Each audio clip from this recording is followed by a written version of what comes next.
Muy buenos días, buenas tardes o buenas noches, según donde estén ubicados geográficamente a lo largo del globo. Tenemos el enorme placer de tener personas de todas partes del mundo, en todas las franjas horarias.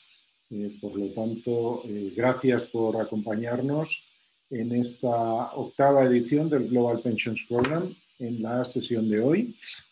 Good morning and thank you for joining us for this 8th edition of the Global Pensions Program. It's a really pleasure having you with us today in this parallel session. Antes de comenzar con la sesión, me gustaría reiterar, como estamos haciendo en todas las presentaciones, algunas cuestiones de carácter técnico que les ayudarán a seguir la presentación.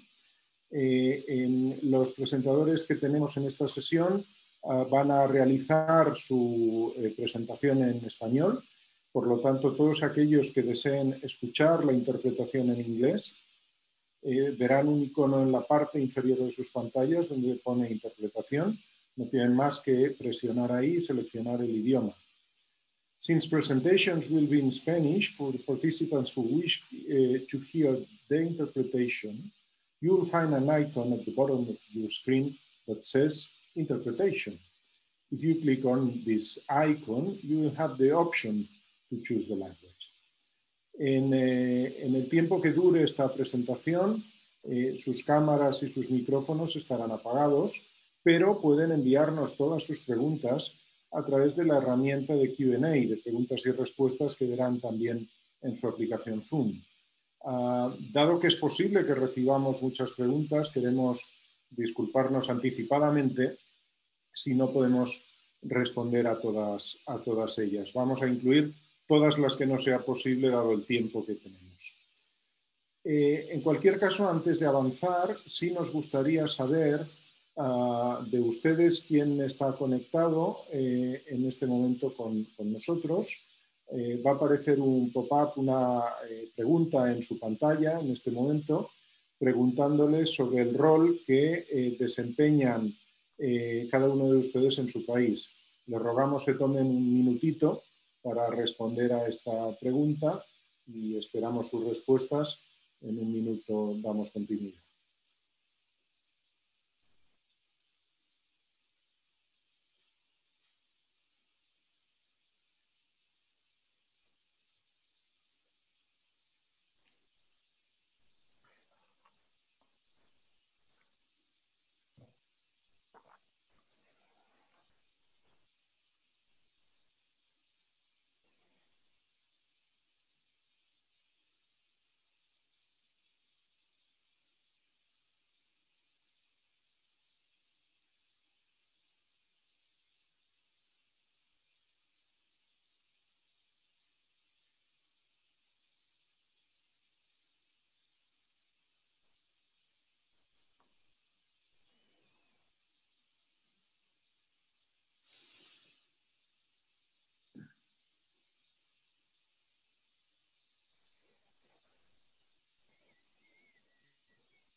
Bien, ahí tenemos los resultados.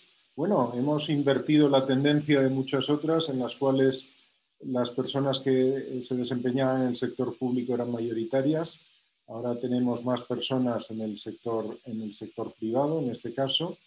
Y bueno, pues yo creo que en cualquier caso el tema que se trata en esta sesión es de tremendo interés para todos, sector público, sector privado, organizaciones internacionales, etc. Muchísimas gracias por responder a la pregunta. Este panel trata sobre inclusión y educación financiera y tenemos a tres ponentes de auténtico lujo que me hace mucha ilusión que estén aquí, que nos acompañen y más todavía poderles presentar. Tenemos a Diana Mejía. Diana es especialista senior en desarrollo productivo y financiero en CAF, el Banco de Desarrollo de América Latina. También trabajó en el Banco Central de Colombia como directora de educación financiera, de educación económica y financiera. Fue directora de comunicación institucional, etc. Es economista y magíster en economía en la Universidad de los Andes. y máster en Administración Pública de la Escuela Kennedy de Gobierno de la Universidad de Harvard. Ha trabajado en multitud de proyectos de inclusión y educación financiera en América Latina, en la medición de las capacidades financieras de la población, ha asesorado a gobiernos para la implementación de estrategias nacionales de inclusión y educación financiera y ha liderado muchísimos proyectos de innovación, productividad, educación para el trabajo en varios países de América Latina y es autora de un buen número de publicaciones sobre la materia. Nos acompaña también Julián Rincón. Julián es el director de Behavioral Economics y Negocio Responsable en BBVA México. Su misión fundamental es la de ayudar a clientes internos y externos en la toma de mejores decisiones y coordinar las iniciativas en educación financiera, asegurando transparencia, claridad y responsabilidad en los productos del banco. Antes de unirse al área de Behavioral Economics, Julián tuvo también su lado oscuro. Trabajó como banquero de clientes globales y fue responsable de reestructuraciones globales para España y Latinoamérica en el ámbito de Corporate and Investment Banking.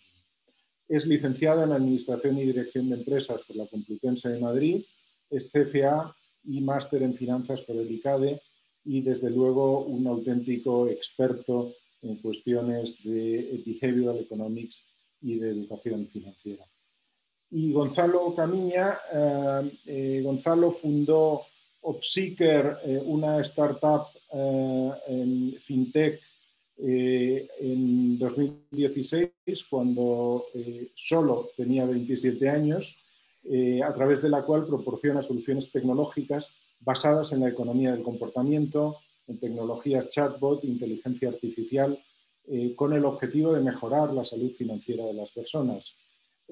Obtuvo el premio Iberian Inclusion Plus de MedLife Foundation a la mejor iniciativa de inclusión financiera en la península ibérica.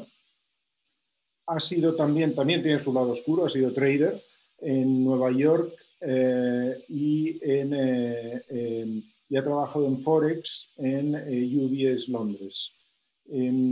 Tengo el enorme placer de trabajar con él en varios proyectos de economía conductual en distintos sitios del mundo y les aseguro que no solo es una delicia escucharle, como ahora verán ustedes, sino que lo es también poder trabajar juntos. Lo que trata permanentemente es mejorar los hábitos financieros de los clientes. Tiene una doble licenciatura por la Methodist University de Carolina del Norte en Economía Financiera y en Gestión Empresarial, con especialidad Marketing. Es máster en Gestión con especialidad en Finanzas también por la Universidad ESCP Europe de París. Bueno, pues este es el impresionante panel que vamos a tener a continuación. Quiero, antes de darles paso a ellos, quiero recordarles, por favor, que todas las preguntas que nos quieran hacer las envíen a través de la sección de preguntas y respuestas. Recordarles de nuevo que esta sesión, como todas las del curso, serán grabadas y estarán disponibles a lo largo de la próxima semana en el sitio web del programa, en la página web del programa.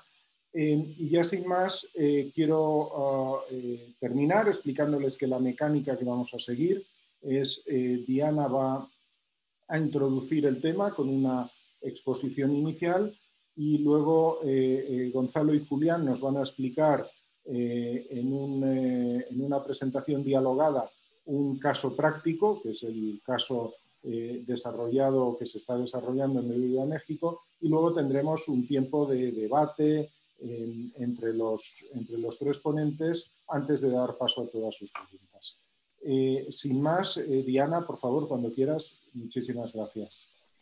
Muchísimas gracias, Diego. Muchísimas gracias primero por la invitación. Realmente es un placer estar aquí compartiendo contigo, con Julián y con Gonzalo este interesante panel. Voy entonces a compartir mi pantalla para presentarles, compartir una presentación que espero que sea breve. sobre estos temas pues que nos competen hoy relacionados precisamente con la educación, la vulnerabilidad y el bienestar financiero. Quería primero que todo pues empezar a hablar como de la relación que tienen estos temas y en particular cómo se relacionan con el bienestar financiero y por último con el comportamiento financiero, que es precisamente también pues el tema que nos convoca. Inicialmente partir pues de algo que a mí me gusta siempre iniciar, y es entender la relevancia que tiene la inclusión financiera y realmente el impacto que puede tener en el desarrollo de los países.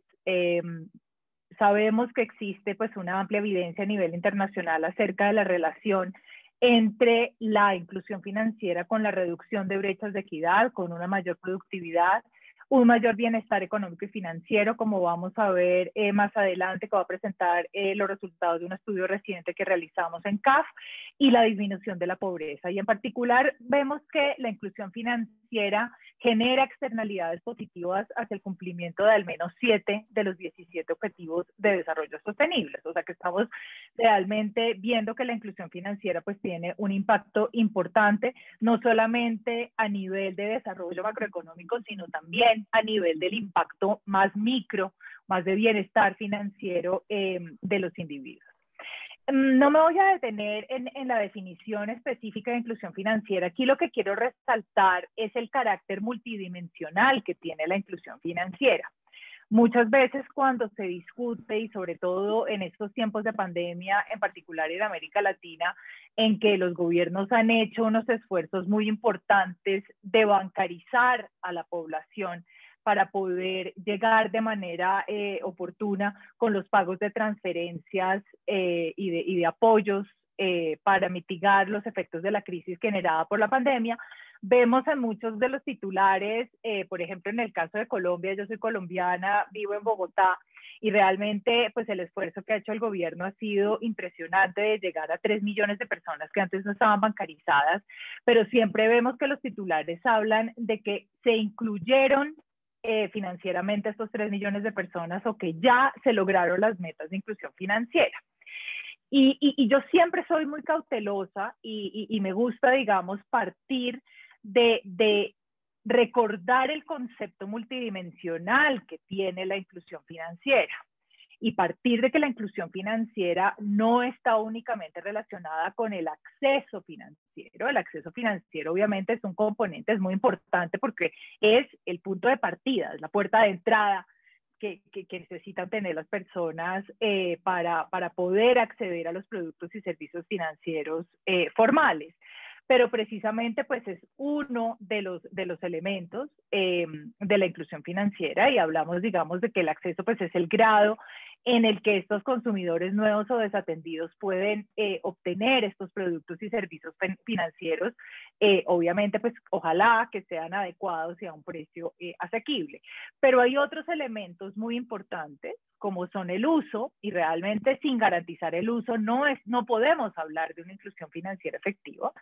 Y en el uso nos estamos refiriendo a la regularidad y a la frecuencia de utilización de los servicios financieros de forma pertinente, y en particular hablamos de todo lo que tiene que ver con la demanda. Digamos que aquí también es importante recalcar el rol que tiene la educación financiera en también garantizar el uso de estos productos y servicios financieros.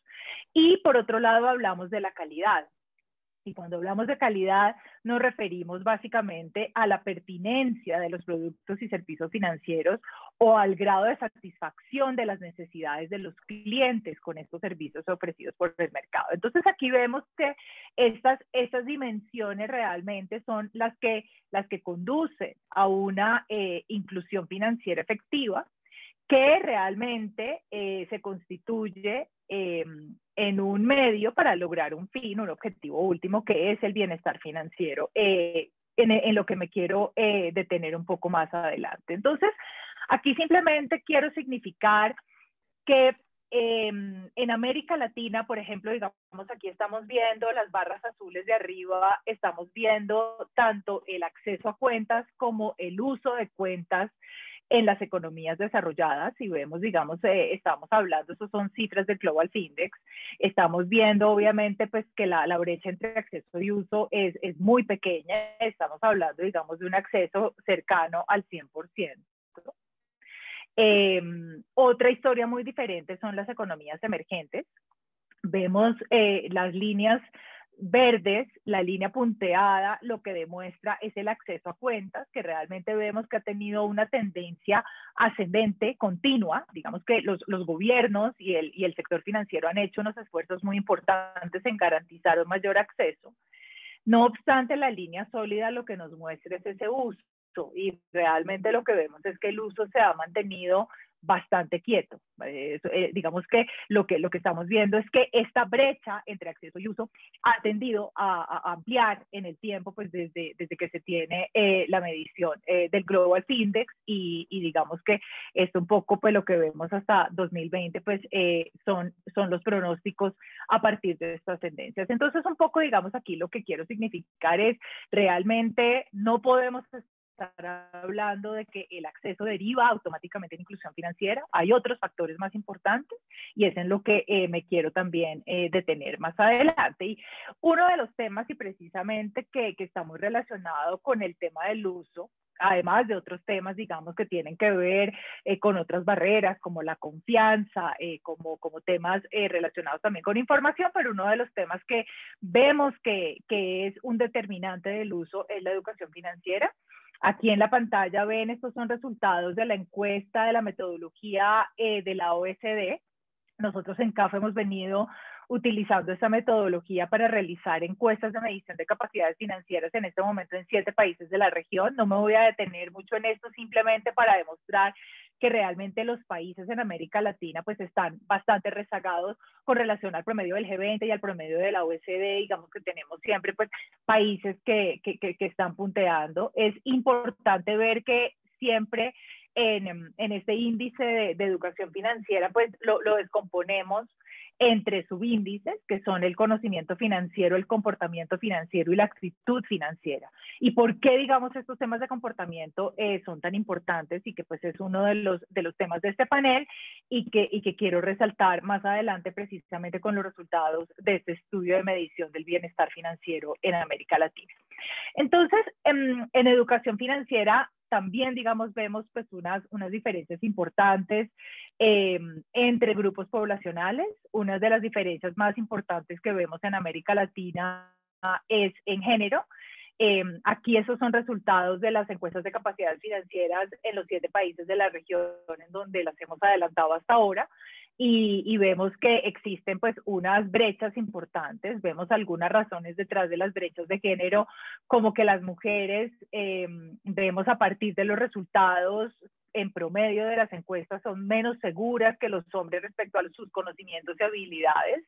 Es decir, que estamos viendo que tienen menos confianza en asuntos financieros y más aversión al riesgo. Es importante aquí aclarar que estos son los resultados generales promedio. Obviamente, cuando hacemos una segmentación también dentro del grupo de mujeres, vemos que aquellas mujeres que se involucran personalmente en la toma de decisiones financieras de sus hogares resultan tener pues mejores comportamientos, resultan tener, digamos, una menor aversión al riesgo y un poco más de confianza, nunca, digamos, equiparada a los hombres, pero pues sí mayor con respecto al resto de mujeres que hacen parte de la encuesta.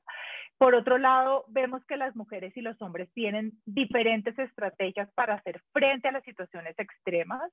En general, vemos que las mujeres tienden a recortar los gastos, mientras que los hombres prefieren encontrar maneras de ganar dinero extra. Esto quiero mencionarlo y es importante para lo que vamos a ver más adelante relacionado con vulnerabilidad financiera y también el efecto que esto tiene en bienestar financiero. Por otro lado, las mujeres tienden a ahorrar menos y por lo tanto acumular menos riqueza en un contexto donde típicamente su posición dentro del mercado laboral es mucho más débil. Y esto, digamos, lo veíamos antes de la pandemia. Esos son temas que se han exacerbado a partir de la pandemia. Y quiero hacer énfasis en este tema de la vulnerabilidad financiera, esos son también resultados de las encuestas de capacidades financieras de CAF, en donde vemos que en promedio el 69% de la población en América Latina solo puede seguir cubriendo sus gastos por menos de 3 meses al perder su principal fuente de ingresos. Nuevamente, esto obviamente si uno lo ve en el contexto de la pandemia, 3 meses desde que se declaró la pandemia, pues ya pasaron hace mucho tiempo, hace ya varios meses, llevamos casi 8 meses desde que se declaró la pandemia, que obviamente, digamos, pues se ha visto exacerbada pues por todas las medidas de los gobiernos relacionadas con el confinamiento, y nuevamente vemos aquí una brecha de género importante. Esa vulnerabilidad asciende a 71% en el caso de las mujeres y en el caso de los hombres es del 67%. Entonces, nuevamente, si vemos también esta posición más débil de las mujeres en el mercado laboral, pero también vemos que existen estas brechas en materia de educación financiera o estas brechas de género en la forma en que las mujeres se aproximan a los temas financieros, pues obviamente, digamos, también podemos entender un poco pues las razones también de estas brechas. Y ya para enfocarme en el tema de bienestar financiero, quería mostrar muy brevemente los resultados de un estudio que realizamos recientemente en CAF. Mucho se habla del bienestar financiero realmente pues como ese objetivo último de la inclusión financiera. Realmente hasta hace relativamente pocos años es que se ha venido trabajando desde diferentes instituciones con diferentes enfoques metodológicos para medir el bienestar financiero y para entender también un poco esos determinantes. Entonces, nosotros lo que hicimos fue tomar en consideración la definición realizada por el Consumer Financial Protection Bureau de los Estados Unidos, la Oficina de Protección al Consumidor Financiero, que define bienestar financiero como el estado en el cual una persona puede satisfacer plenamente sus obligaciones financieras actuales y en curso, puede sentirse segura de su futuro financiero y es capaz de tomar decisiones que le permitan disfrutar de la vida. Entonces, básicamente tenemos dos variables, la seguridad y la libertad de decisión, en dos momentos en el tiempo, en el presente y en el futuro, en donde vemos que la seguridad en el presente está relacionada con el control de las finanzas diarias y mensuales y en el futuro con la capacidad de absorber un choque financiero, que precisamente esto está relacionado con lo que veíamos antes de la vulnerabilidad financiera. Y por otro lado, la libertad de decisión en el presente, que está relacionada con esa libertad financiera para tomar decisiones que permitan disfrutar de la vida, es decir, que la decisión de salir a cenar fuera, pues realmente no va a descuadrar las finanzas de las familias. Y la libertad de decisión en el futuro, que estamos precisamente viendo el tema del cumplimiento de las metas financieras y sobre todo, pues esto tiene mucho que ver con el tema de pensiones o del ahorro para el retiro. Aquí este es realmente el marco conceptual de esta definición de bienestar financiero, en donde quiero recalcar dos temas. Uno, que existen variables relacionadas con el entorno económico y social que tienen unas incidencias, unas implicaciones en el bienestar financiero, es decir, qué es lo que rodea a una persona y a su familia, que son temas realmente que no se pueden modificar en el corto plazo. Estamos hablando de la educación, estamos hablando del nivel de ingreso, estamos hablando de oportunidades en el contexto laboral, pero existen otros temas que están más relacionados con personalidad y actitudes, es decir, cómo tiende una persona a pensar, a sentir, a actuar, el contexto de la decisión, que tiene muchísimo que ver con el tema de comportamiento y el tema también de la economía del comportamiento, lo que pues, Richard Thaler y Carl Sonstein hablaban de la arquitectura de las decisiones, es decir, cómo se presenta una decisión en particular,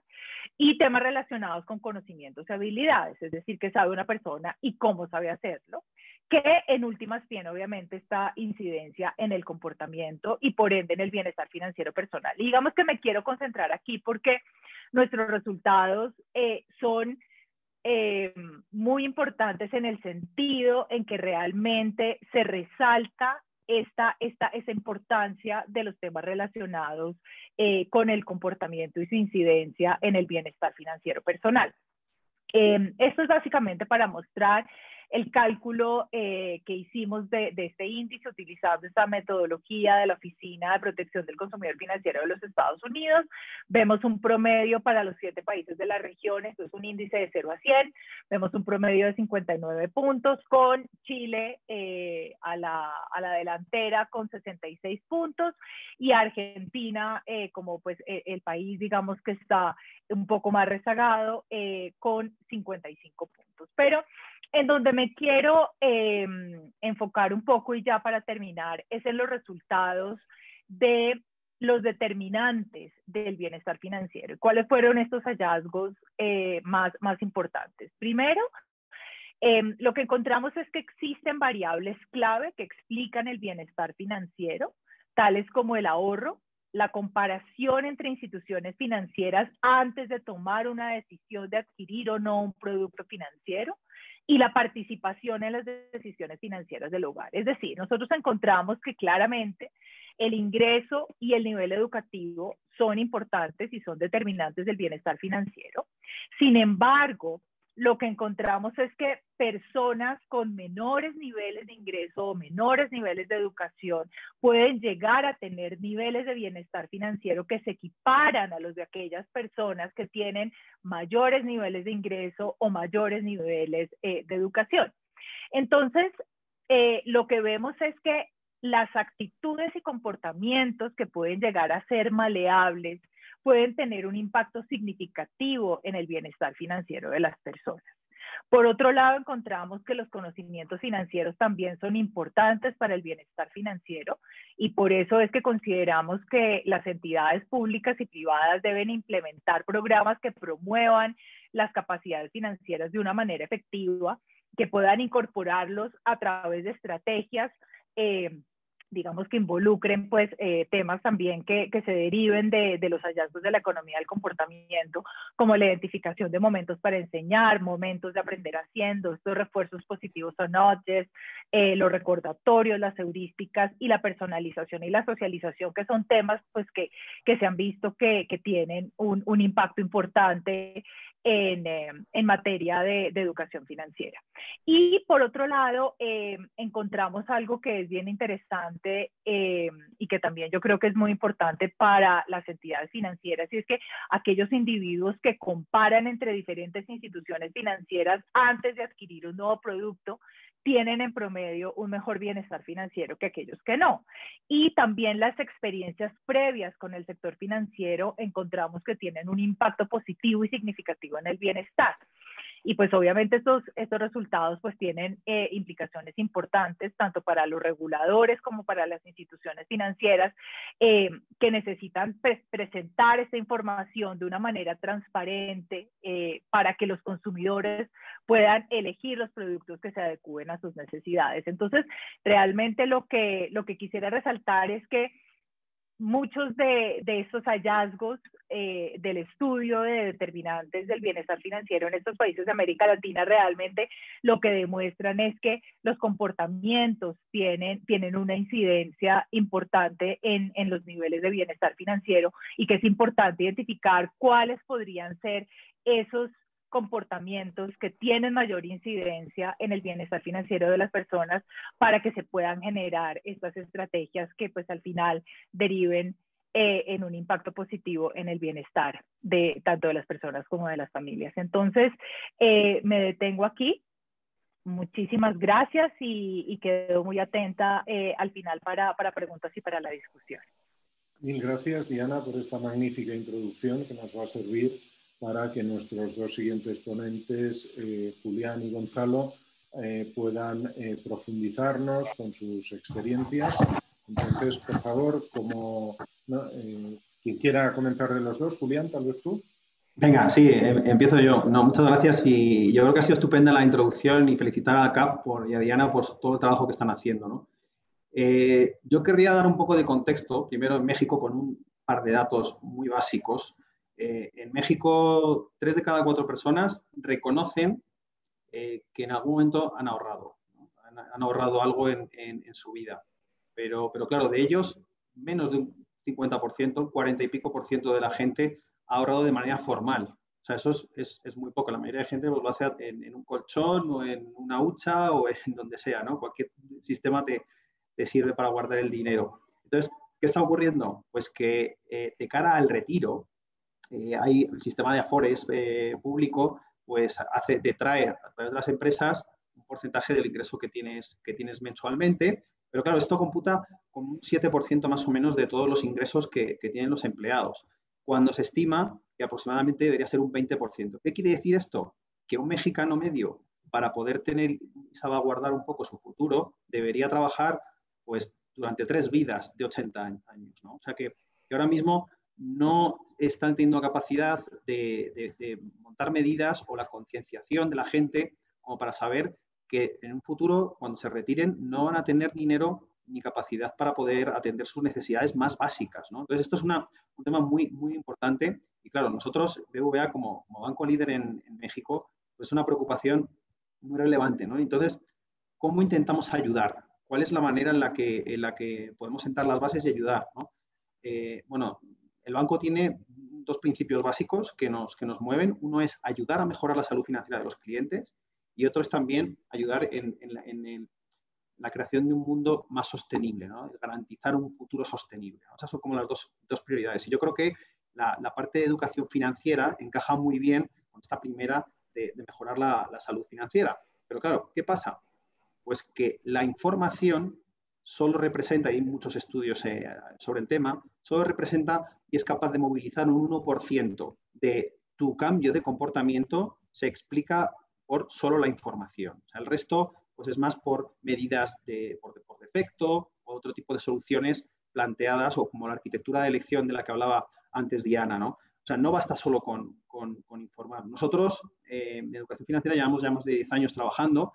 Tenemos, bueno, si quieren ustedes luego consultar en la página bva.mx/educación-financiera, ahí van a poder consultar todo el material que tenemos. O sea, tenemos desde talleres presenciales, más de 45.000 personas el año pasado pues recibieron un taller presencial, ¿no? Donde un formador de BBVA va y habla pues, sobre cómo ahorrar, sobre cómo llevar una contabilidad de tus ingresos y tus gastos, ¿no? Sobre cosas que creemos que pueden ayudar a la gente. Pero claro, no es suficiente.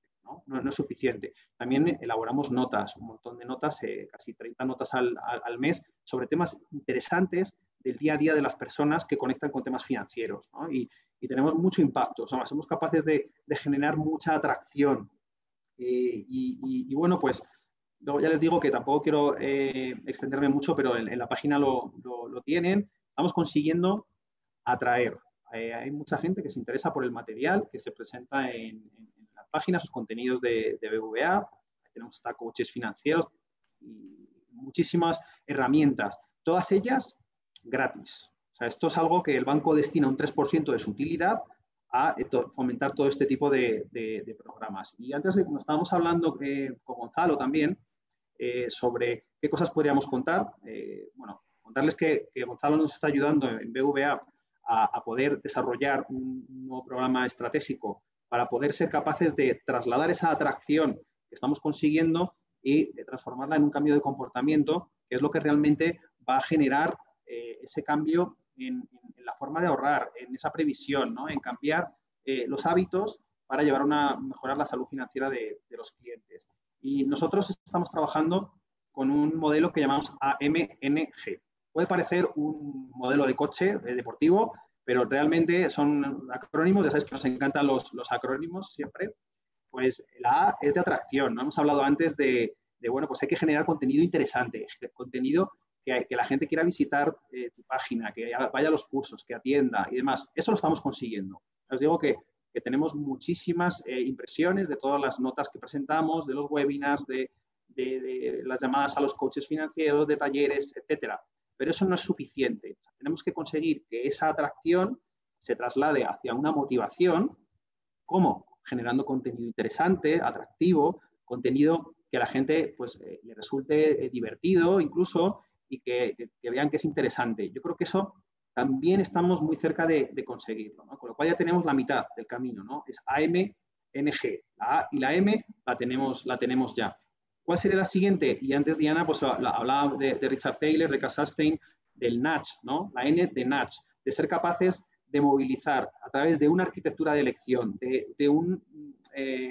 la generación de un material, de conectar la información con algo, una herramienta o con algo que consiga movilizar e involucrar a esa persona en ese cambio de comportamiento, que sería la G, que es generar el cambio de comportamiento, ¿no? Ese sería un poco el camino, AMNG. ¿Y cómo podemos hacer eso? Pues lo tenemos que hacer con materiales sencillos, que no generen mucho esfuerzo cognitivo. O sea, porque si yo le presento a un cliente o no cliente, porque esto es importante también decirlo, que todo el material que presentamos está abierto para todo el mundo, es universal, ¿no? Esto es como el Open Banking, en este caso es el Open Financial Education, ¿no? Entonces, tenemos que armar material que sea sencillo, fácil de interpretar, que también conecte, que tenga accionables, como comentaba anteriormente, ¿no? Con herramientas sencillas y demás. Y posteriormente también que refleje y muestre resultados tangibles e inmediatos para que realmente compensen el esfuerzo que supone el interesarse por una nueva herramienta o por un cambio de actitud. O sea, eso tiene que venir acompañado por unos incentivos adecuados, ¿no? Y esto es un poco en lo que estamos trabajando con Gonzalo.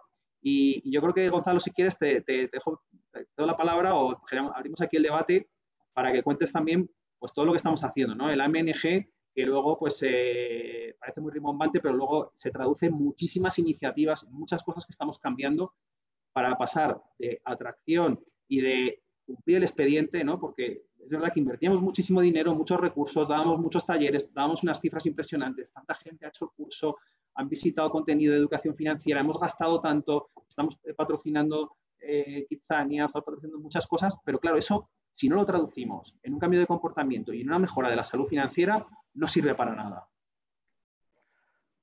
Exactamente, Julián. Bueno, en primer lugar, gracias a todos por estar aquí y gracias a la organización y a Diana y a Julián.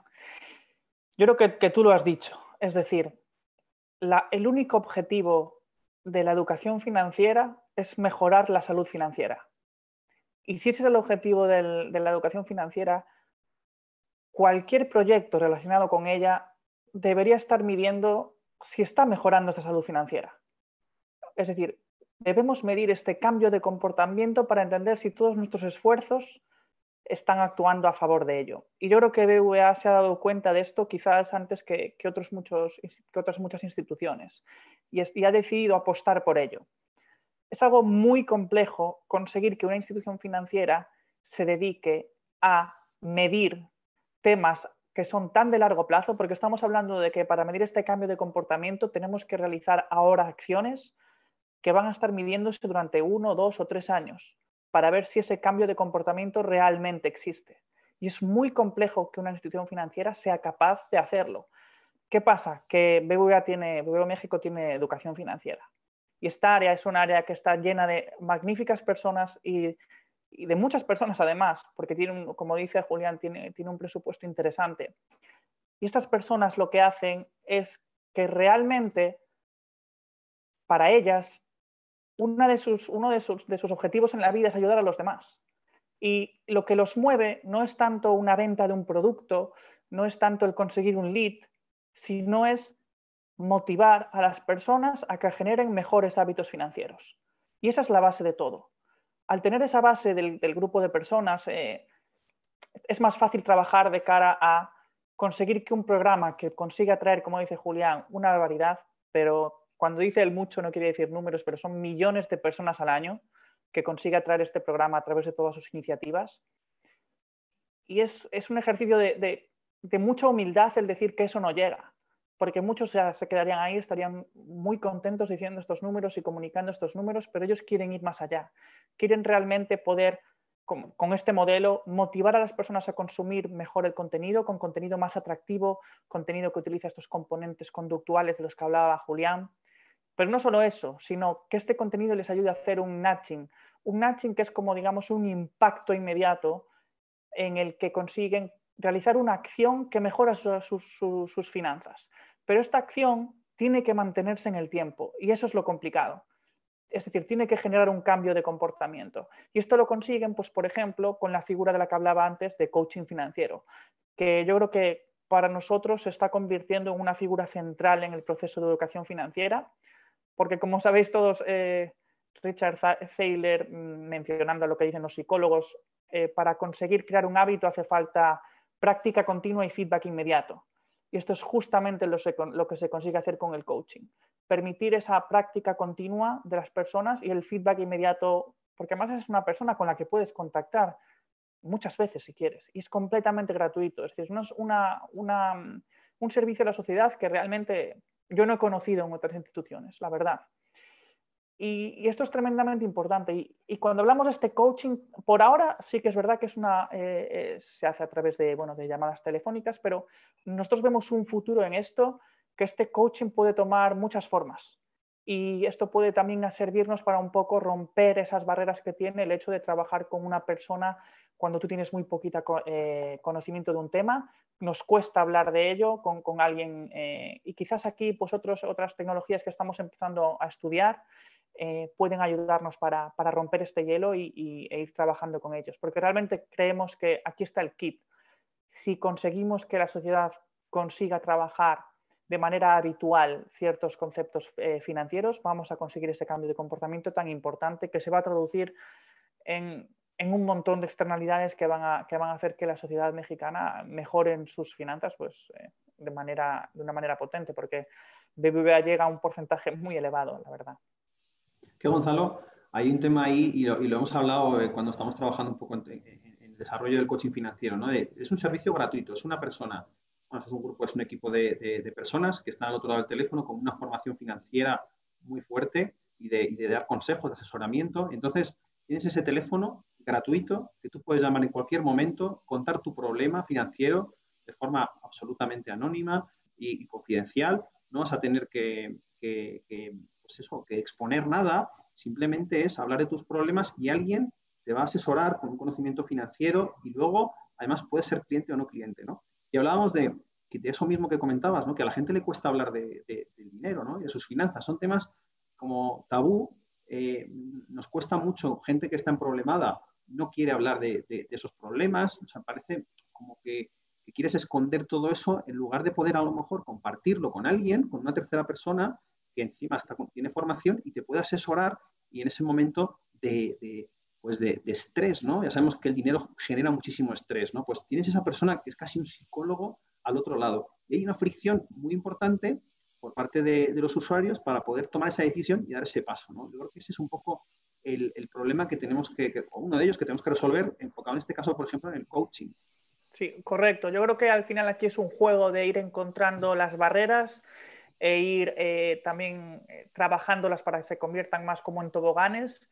Y este es el juego que hay que seguir, es un juego que hay que hacer con varios departamentos de las instituciones. En nuestro caso, pues hay un departamento que se llama optimización, que se dedica pues, a hacer todos estos tests, sobre todo se llaman test AB, y que a nosotros nos sirven mucho para hacer todos estos tests sobre ya sea norma social, ya sea sesgo de presente, es decir, trabajar todos estos conceptos más de economía conductual para ver cuáles funcionan más dependiendo con el tipo de población que estamos trabajando y dependiendo del momento, ¿no? Al final esto tiene que ser algo que tiene muchísimas variables que tenemos que tener en cuenta y este tipo de manera de trabajar testando y teniendo a muchos departamentos trabajando con un objetivo común, hace que sea posible.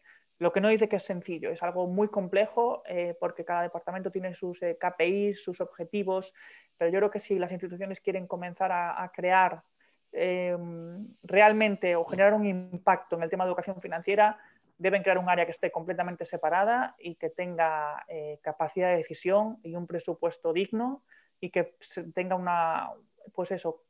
facilidad para tener, digamos, capacidad de tomar decisiones con otros departamentos, unirse a ellos y trabajar con ellos, pues ya sean campañas de marketing, ya sean acciones en la web, ya sean acciones pues, a nivel nacional, que al final puedan trabajar de esta manera, de una manera independiente. Y no nos olvidemos que aunque el objetivo no es la venta, al final esto, en teoría, debería incrementar la venta. Es decir, esto es asesorar mejor para vender más al final. Y si partimos de la base que en la mayoría de los países las personas no tienen suficientes productos financieros contratados, los productos financieros no son más que un utensilio para tener unas mejores finanzas, o al menos deberían serlo. Y gracias a iniciativas como la educación financiera son más esto y menos lo que no deberían ser, ¿no? Entonces yo creo que esto es muy interesante y separar el área de educación financiera es algo que para mí es un acierto muy grande y darle independencia, dotarla de una independencia clara y bueno, que veremos cómo va yendo este trabajo porque hasta ahora han hecho un trabajo enorme en atracción y vemos cómo ahora va cambiando hacia realmente generar un cambio de comportamiento real, ¿no? Es que es muy importante lo que acabas de decir. Ay, perdóname, Diego. No, acaba. Claro, esto es que nosotros no somos una unidad de negocio, ¿no? O sea, yo no tenemos unos indicadores de, oye, ¿cuánto se ha vendido, no? O sea, de esto de educación financiera, ¿cuánto ha generado? Eso no existe, o sea, está fuera de todo, no se contempla en ningún momento. Entonces, eso te permite, pues lo que decían ahora Gonzalo, hacer pruebas. Es que yo creo que eso es muy importante, o sea, buscar maneras diferentes de hacer las cosas y ver si nos equivocamos o no, pero ir probando y no tenemos esa presión que se tiene en áreas de negocio donde como te equivoques y bajen las ventas, pues claro, el numerito rojo ese empieza a llamar la atención y enseguida tienes ahí la llamada de teléfono, ¿no?, de tu jefe, ¿no? Aquí no, eso no pasa así. O sea, aquí hemos tenido hasta ahora indicadores que tampoco teníamos unos objetivos así trazados y marcados claramente, pero era sobre el número de personas que hacían talleres o sobre personas que se interesaban por el contenido. O sea, eran muy leves, ¿no? No tenías esa presión en ningún momento de resultados. Ahora lo que estamos poniendo el foco es intentar que pues, haya menos gente endeudada, que haya más gente que ahorre. Cosas de ese estilo, pero siempre con unos objetivos y unos indicadores para tener una referencia de ver si funciona lo que hacemos o no funciona. Pero no hay una presión detrás, ¿no? Perdona, Diego. Nada. Es que estoy viendo, nos van entrando montones de preguntas del público que os está escuchando y quería, antes de pasar a las preguntas de ellos, haceros una pregunta a cada uno de vosotros rápida, en la medida en que todos estáis hablando del cambio del comportamiento a través de la educación financiera. Entonces, sí me gustaría, Diana, preguntarle que hasta qué punto puede justificarse que el comportamiento es tan relevante o más que el nivel de ingresos o incluso el nivel educativo cuando hablamos de educación financiera. Y si eso es así, supone que podemos conseguir, con las adecuadas claves de cambio de comportamiento, podemos lograr unos mejores resultados.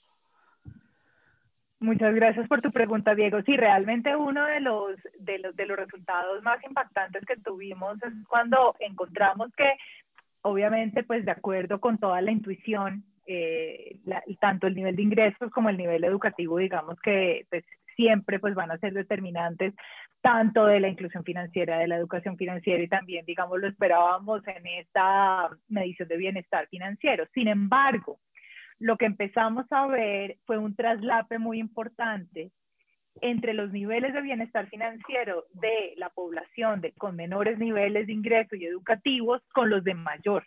Entonces ahí empezamos a decir, hay algo más que determina el bienestar financiero. No nos podemos quedar solamente pues como con la típica explicación de que todo lo determina el ingreso y el nivel educativo.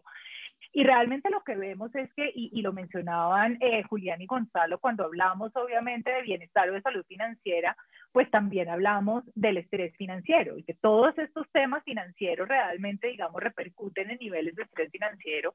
Y lo que empezamos a ver es que independientemente del nivel de ingreso o del nivel educativo, hay comportamientos financieros que están incidiendo de manera negativa en ese bienestar o salud financiera. Una persona de muy alto nivel de ingreso a nivel educativo puede estar ajustando su patrón de consumo a unos niveles en que está sobreendeudado. Entonces tiene un nivel de estrés financiero tremendo, de que realmente, digamos, no está planificando lo que debería, no puede que probablemente no tenga, digamos, colchones financieros para poder atender una emergencia financiera, etcétera. Mientras que personas que no necesariamente tienen niveles de ingresos educativos más altos están realmente introduciendo estrategias que los están llevando a mejores niveles de bienestar financiero.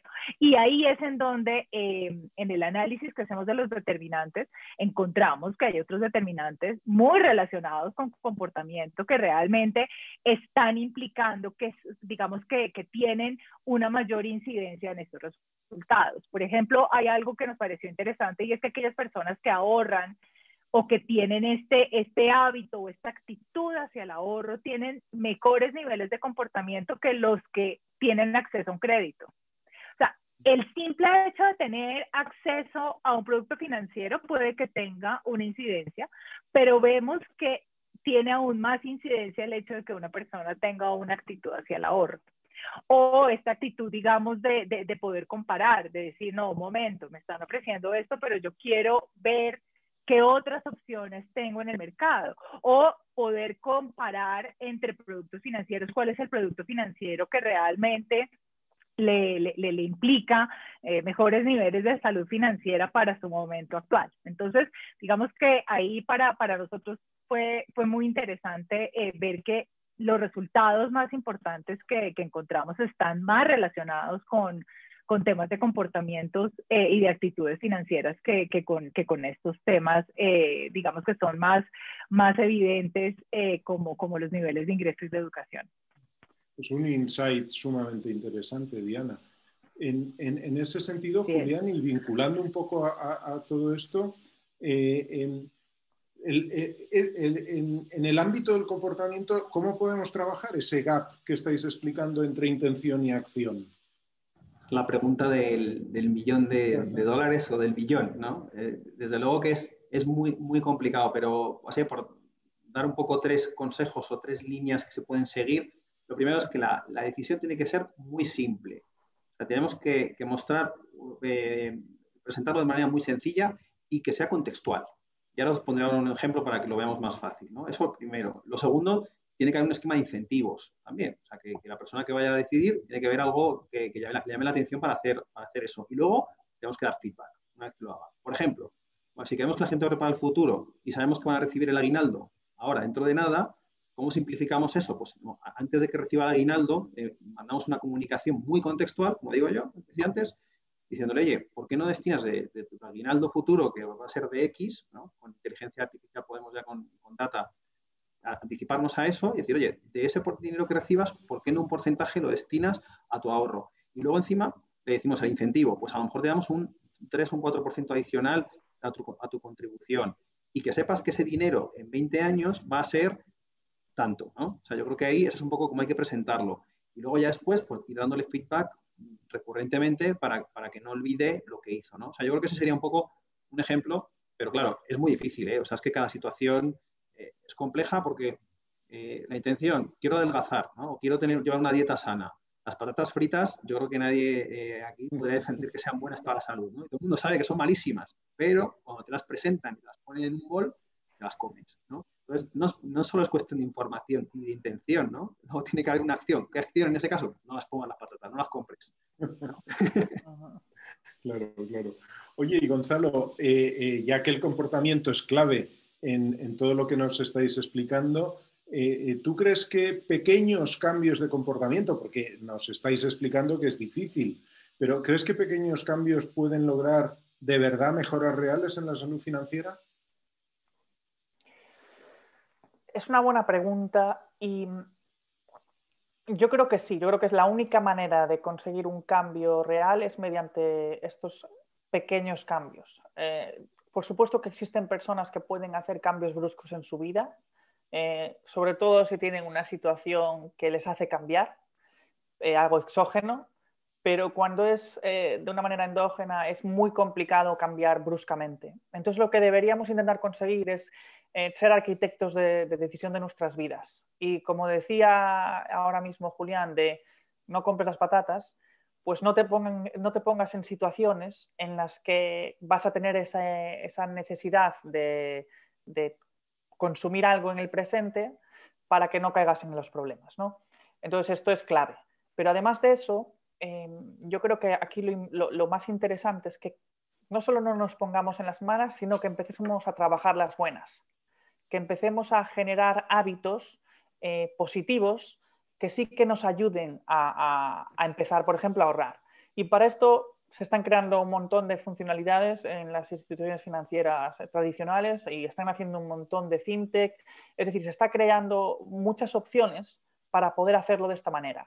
Entonces yo creo que sí, que justamente el hecho de ir poquito a poco cambiando, y si mantenemos esa práctica continua y ese feedback inmediato, eso es lo que va a conseguir que generemos un cambio. Que es algo, como dicen tanto Julián como Diana, es algo muy complejo y en temas financieros mucho más, porque casi todo lo que tiene que ver con gastar dinero nos hace vernos mejor, nos hace sentirnos mejor porque se nos ve un coche, se nos ve una casa. En cambio, el ahorrar o el tener en plan de pensiones no es algo que sea saliente, no es algo que lo vean los demás, con lo cual se hace todavía más complicado.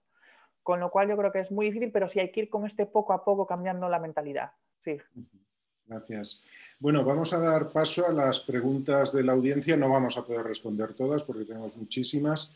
Les voy a ir lanzando algunas y casi quien prefiera de ustedes responderla, pues ataca. La primera, una pregunta muy perspicaz que nos dice, ¿no deberíamos empezar la educación financiera por la clase política?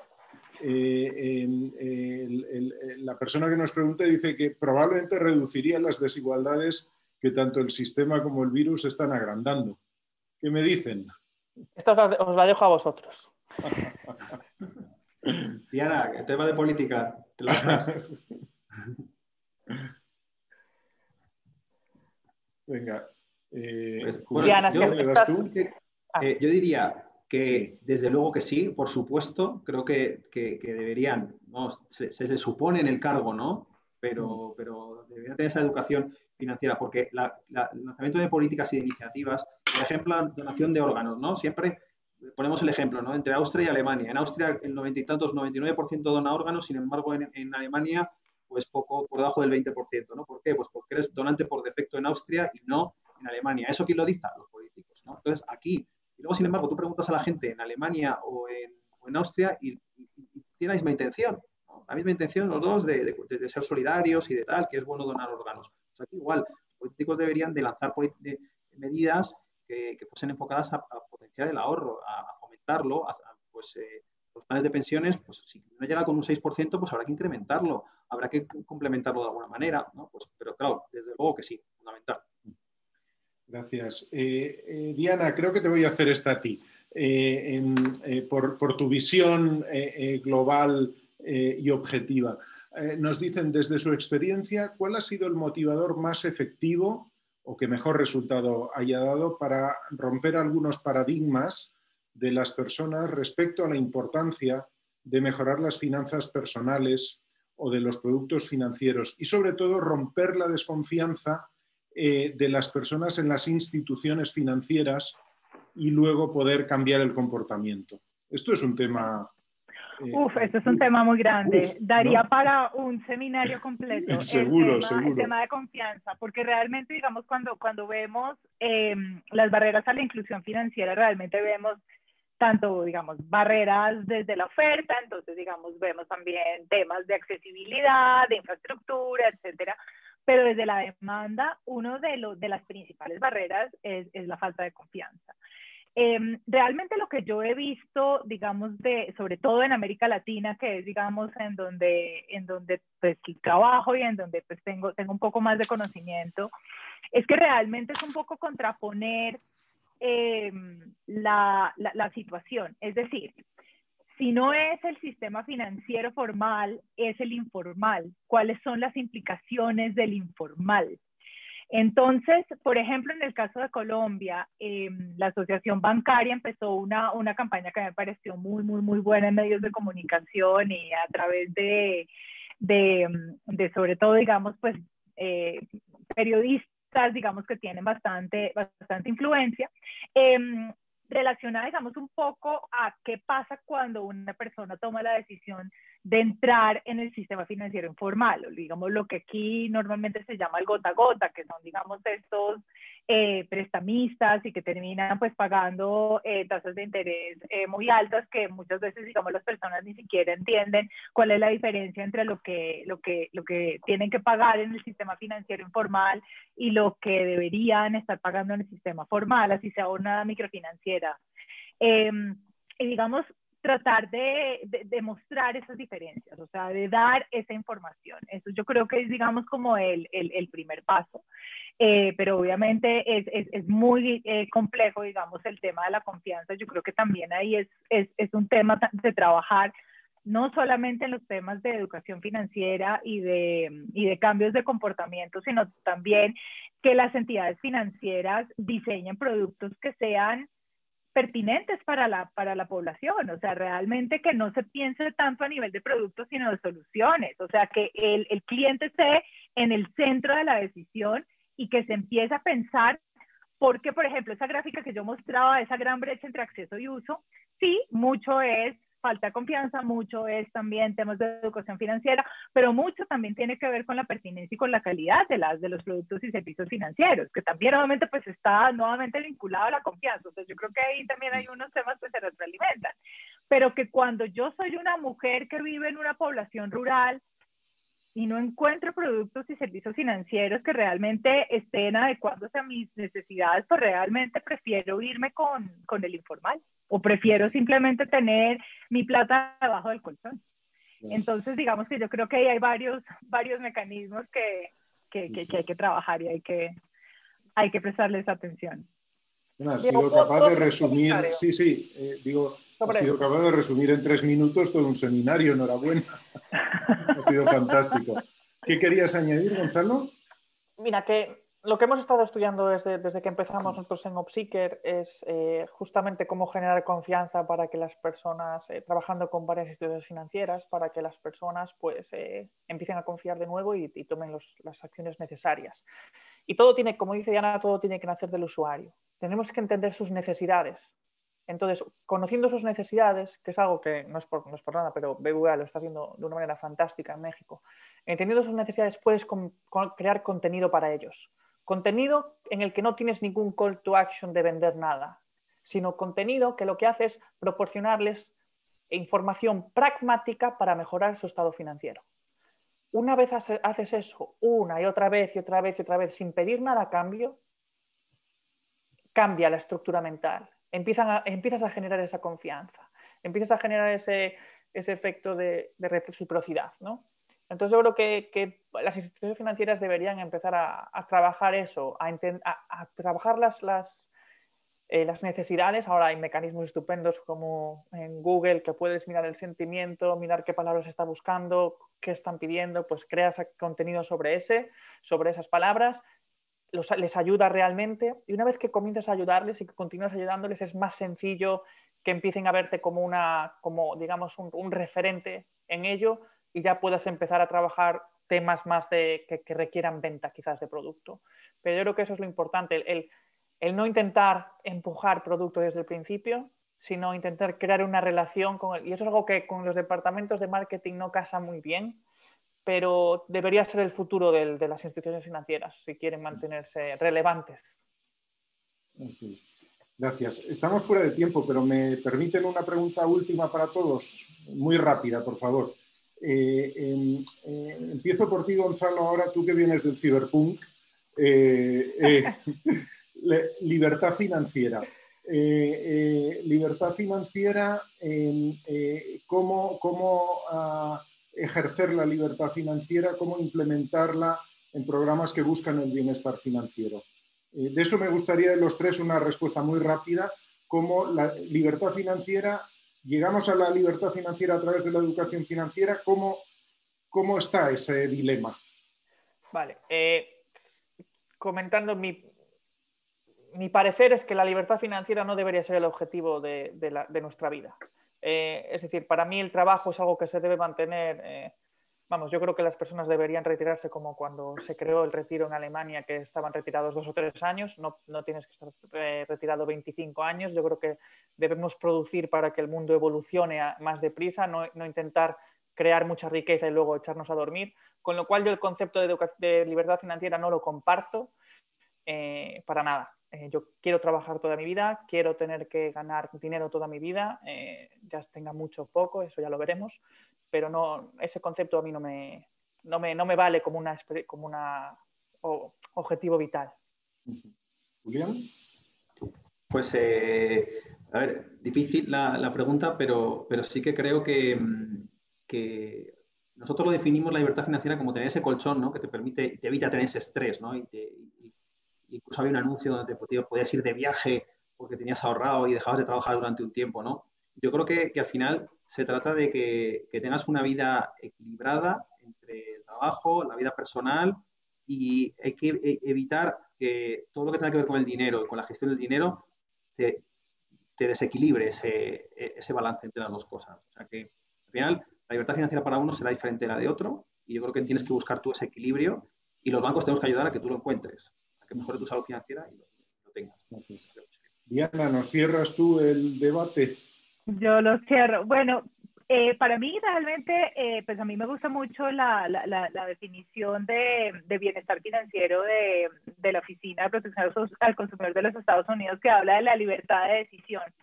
Y es un poco de qué manera tomo yo las decisiones financieras para poder tener esa libertad. O sea, que las finanzas no están controlando mi vida, sino que yo controle mis finanzas, ¿no? Entonces, al final, realmente es tomar esas decisiones financieras que me permitan, lo mencionaba ahora Julián, poder tener un colchón, que si voy a salir a cenar con la familia no me voy a descuadrar, que si voy a dar, no sé, alguna... algún dinero, a algún tema de caridad, realmente lo puedo hacer y lo puedo hacer y me siento bien con eso. Y también tomar decisiones financieras pensando en el futuro. Es un poco, digamos, el ser empático con mi yo futuro. Eso también me da esa libertad, pero digamos que todo tiene que ver precisamente pues, con el control que yo tengo de mis finanzas. Ok, fantástico. Mil gracias a los tres. Me estaría horas hablando con ustedes. La verdad es que ha sido delicioso, pero tenemos que terminar ya. Quiero recordar a todos los participantes, a todas las participantes, que esta sesión estará grabada y a su disposición a lo largo de la próxima semana, y sobre todo recordarles las sesiones de mañana. Si hasta ahora les ha gustado, no se pierdan el último episodio de la serie, que será mañana, donde vamos a contar, bueno, pues abrimos, yo creo que el cartel es extremadamente sugerente. Abrimos con Olivia Mitchell, de la Universidad de Wharton, seguramente la persona que más escribe sobre pensiones en el mundo. Ella nos abrirá la sesión.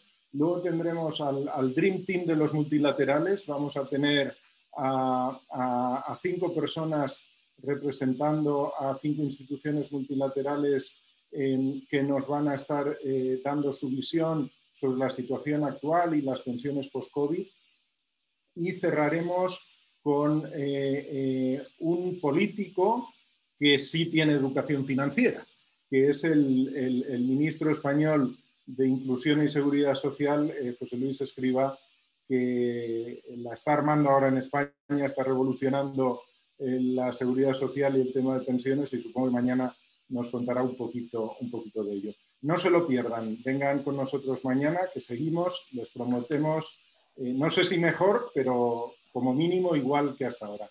Muchísimas gracias y que tengan buena tarde, buena noche o en lo que les toque. Gracias y hasta luego. Adiós.